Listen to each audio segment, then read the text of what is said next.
भारत दुनिया का गुरु था। ये दुनिया का गुरु कब तक रहा? जब तक भारत ने नीर, नारी और नदी का सम्मान किया। भारत की भूमि पर जब तक नीर, नारी और नदी का सम्मान रहा, भारत दुनिया का गुरु था, दुनिया को सिखाने के लायक था। नारी केवल महिला नहीं होती, नारी तो ये पूरा निसर्ग है, पूरी सृष्टि है, पूरा ब्रह्मांड है जो जन्म देता है। जो जन्म देने वाली है वो नारी है। और नीर ये जल है, नदी जो जीवन का प्रवाह है, जो जीवन को गति देता है, जो जीवन में बहाव लेके आता है। जब तक हमने इन तीनों का सम्मान किया तब तक हम दुनिया को सिखाने लायक थे। आज हमारे पास सिखाने के लिए कुछ बचा नहीं है। क्यों नहीं बचा? क्योंकि हमने इस निसर्ग के साथ जो हमारे प्यार के रिश्ते थे, जो इस निसर्ग के साथ हमारे सम्मान के रिश्ते थे, उनको इस विकास ने, इस लालची विकास ने तोड़ दिया है।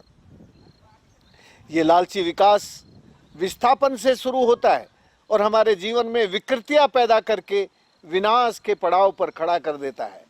दोस्तों, अभी भी वक्त है, हम दोबारा से दुनिया के गुरु बन सकते हैं यदि हम भारत भूमि पर नीर, नारी और नदी का सम्मान शुरू करें और ये जो वर्षा जल बह के चला जाता है उसको पकड़कर सम्मान से धरती में रख दें। जब हमारे जीवन के लिए ज़रूरत होगी उससे हम अपना जीवन चला लें। और ये हरियाली जो इस निसर्ग का, इस धरती का श्रृंगार है, इसको बचा लें, इसके प्रति सम्मान पैदा कर दें। ये जो निसर्ग का सम्मान है यही हमारे जीवन का आधार है। इसलिए हम दुनिया को सिखाने के लायक गुरु बनना चाहते हैं तो नीर, नारी और नदी के सम्मान से शुरू हो सकता है। आप जानते हैं, अभी महाराष्ट्र सरकार ने जलयुक्त शिवार शुरू किया है, पर इसकी शुरुआत कहाँ से हुई आपको मालूम है? शायद नहीं मालूम है।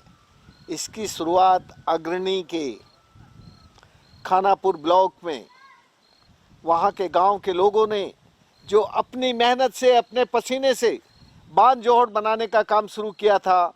मैंने जब उसको आपके मुख्यमंत्री के सामने कोट किया कि लोगों ने अपने पैसे से तालाब, बांध जोहड़ बनाए हैं नदी पर, अग्नि पर, और आपको लोगों के सहयोग से ही जलयुक्त शिवार का काम जो उन्होंने अब शुरू किया है उसमें लोगों का सहयोग डाला है।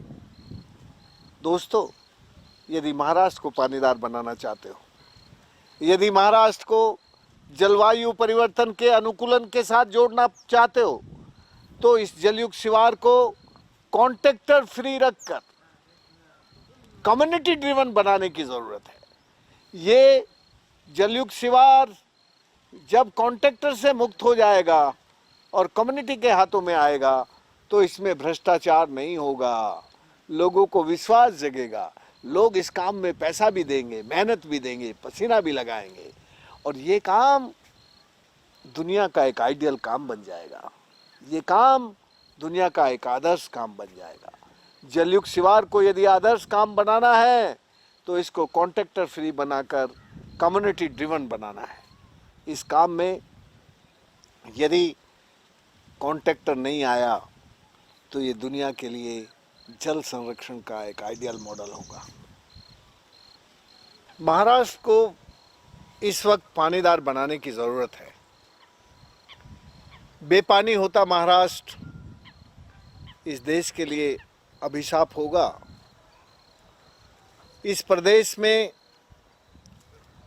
4000 mm एनुअल रेनफॉल से लेकर 500 mm एनुअल रेनफॉल है। महाराष्ट्र की धरती पर जो आबादी है वो उतनी ज़्यादा नहीं है जितना ज़्यादा पानी है। फिर भी महाराष्ट्र की धरती बेपानी होती जा रही है। ये चिंता का विषय है। हम महाराष्ट्र की धरती को पानीदार बनाएं। महाराष्ट्र की धरती पानीदार रहेगी तो ये देश पानीदार रहेगा। इस देश को यदि पानीदार बनाना है तो ये बेपानी होता महाराष्ट्र पानीदार बन जाए, बस यही मेरी इच्छा है। इसीलिए आप जानते हैं आजकल मैं सबसे ज़्यादा समय महाराष्ट्र को दे रहा हूँ। महाराष्ट्र के 19 जिलों में मैं गया हूँ और कुछ जिले तो ऐसे हैं जिनमें मैं 3-3 बार गया हूँ। अभी राजेंद्र यहाँ खड़े हैं, इनसे पूछो कि मैं सांगली कितने बार गया। बहुत सारे जिले हैं जिनमें मैं 3 बार से ज़्यादा गया हूँ। इसलिए मेरी इच्छा है भगवान हमें शक्ति दे, समझ दे, भगवान हमें सामर्थ्य बनाए कि हम महाराष्ट्र की धरती को मिलकर पानीदार बनाने में जुटे और महाराष्ट्र की धरती जो अब बेपानी होती जा रही है उसको पानीदार बनाने में सब एक हो जाए। युवाओं को जगने की ज़रूरत है। ये 21वीं शताब्दी, मैं जानता हूँ कि हमें हमारे कैरियर के लिए, युवाओं के कैरियर के लिए उनको काफ़ी चिंतित कर रही है। पर आप जानते हैं युवाओं का कैरियर केवल पर्सनल कैरियर के चिंतन से नहीं चलेगा।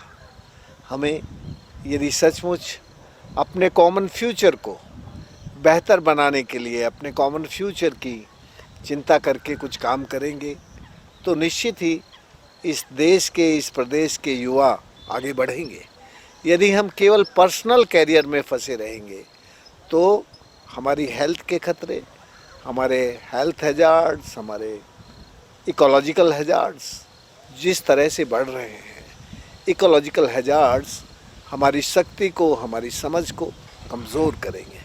हमें इकोलॉजिकल हैजार्ड से बचने के लिए अपनी धरती, अपनी प्रकृति, इसके प्यार को संजोना है। जब हम धरती को प्यार करते हैं तो वो हमें प्यार करती है।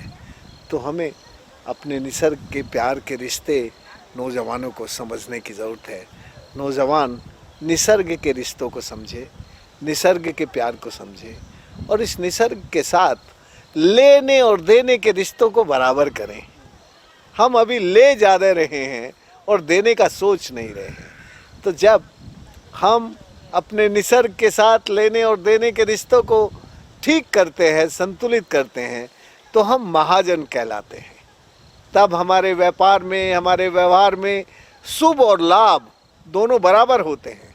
और जब हम केवल लाभ की चिंता में लग जाते हैं, केवल कैरियर की चिंता में लग जाते हैं, तो शुभ को भूल जाते हैं। और जब शुभ को भूल जाते हैं तो फिर हमारा स्वास्थ्य सुरक्षित नहीं रहता, हमारा मन भी, हमारा मस्तिष्क भी सब ठीक नहीं रहता। इसलिए हम अपनी सेहत को ठीक रखना चाहते हैं तो हमें समझना पड़ेगा प्यार का रिश्ता, वो प्यार का रिश्ता जो हम सबको सुखी बना के, शांति में बना के, समृद्ध बनाने के रास्ते पर चलाएगा। और वो रास्ता है निसर्ग का प्यार और सम्मान। विश्व शांति जल यात्रा हमने 17 अप्रैल को साउथ कोरिया से शुरू की थी। उस वक्त वर्ल्ड वाटर फोरम था, पूरी दुनिया की वर्ल्ड वाटर काउंसिल में मैंने कहा था कि ये जो क्लाइमेट चेंज है इसका सॉल्यूशन विदाउट वाटर नहीं है। हम यदि दुनिया को पानीदार बना के रखना चाहते हैं, शांति में बना के रखना चाहते हैं, तो हमें क्लाइमेट अडेप्टेशन की प्रोसेस शुरू करनी होगी और उसके लिए एक वाटर लिटरेसी ड्राइव की ज़रूरत है। वाटर लिटरेसी ड्राइव के लिए एक विश्व शांति जल यात्रा हम शुरू करेंगे। संयोग ऐसा है कि सभी हमारे साथ सहमत थे और हमारी बात को सर्वसम्मति से प्रस्ताव के रूप में पारित करके हमने डेंगू से, जो साउथ कोरिया की राजधानी है, वहाँ से ये यात्रा शुरू की। इस यात्रा में अभी तक हम Turkey, Europe, America, Australia, Africa, Asia के बहुत सारे देशों में गए हैं। ये 2 तरह के देश हैं जहाँ से लोग बेपानी होकर उजड़ रहे हैं, दूसरे वो देश जहाँ पर लोग बस रहे हैं। इन दोनों जगह का दृश्य बहुत भयानक है।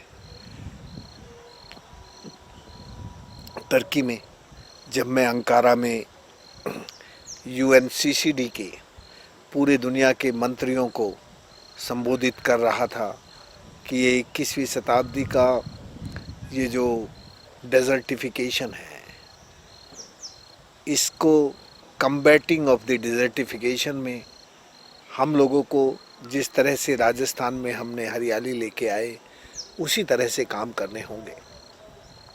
अच्छी बात हुई कि उन लोगों ने उसको रेस्पेक्टफुली सुना और पूरी दुनिया में उस तरह के काम करने का संकल्प जताया। लेकिन दुर्भाग्य ये है कि जब COP21 पेरिस में हो रहा था, फ्रांस में हो रहा था, तो वहाँ वाटर कहीं नहीं था। वहाँ केवल वायु थी, गैस एमिशंस थे, क्योंकि गैस एमिशन में बिजनेस है, पानी में बिजनेस नहीं है। इसलिए हम लोग अब इस world water walk for piece में अभी अगला जो COP22 होने वाला है वो मोरक्को में होने वाला है।